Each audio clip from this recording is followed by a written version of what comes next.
एका शांत नदीकाठी एक मोठं गोड जांभळाचं झाड होतं. त्या झाडावर एक चतुर माकड राहत असे. रोज ते झाडावरून रसाळ जांभुळे तोडून खात असे आणि आनंदात उड्या मारत असे. नदीतच एक मगर राहत होती.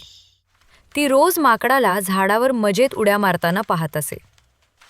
एके दिवशी माकडानं मैत्री म्हणून मगरीला जांभुळे दिली.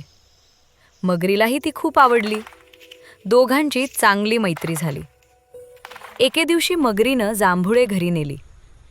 तिच्या पत्नीनं ती खाल्ली आणि म्हणाली, "अरे वा, इतकी गोड जांभुळे खात असेल तर त्या माकडाचे हृदय तर अजून गोड असणार.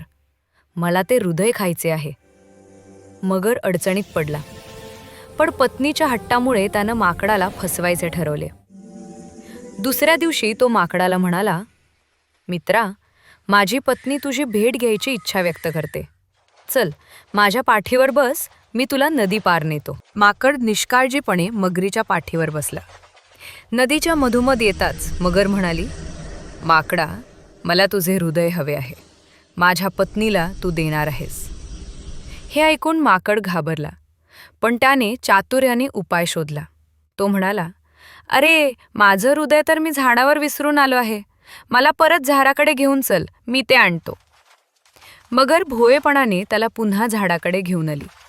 झाडावर पोहोचताच माकड लगेच वर उडी मारली आणि म्हणाला, "अरे मूर्खा, हृदय कुठे वेगळं ठेवतात?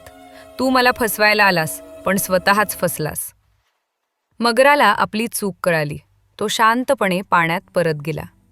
तात्पर्य: चातुर्य आणि शहाणपण संकटातून मार्ग काढते आणि लोभ नेहमीच नुकसान करतो.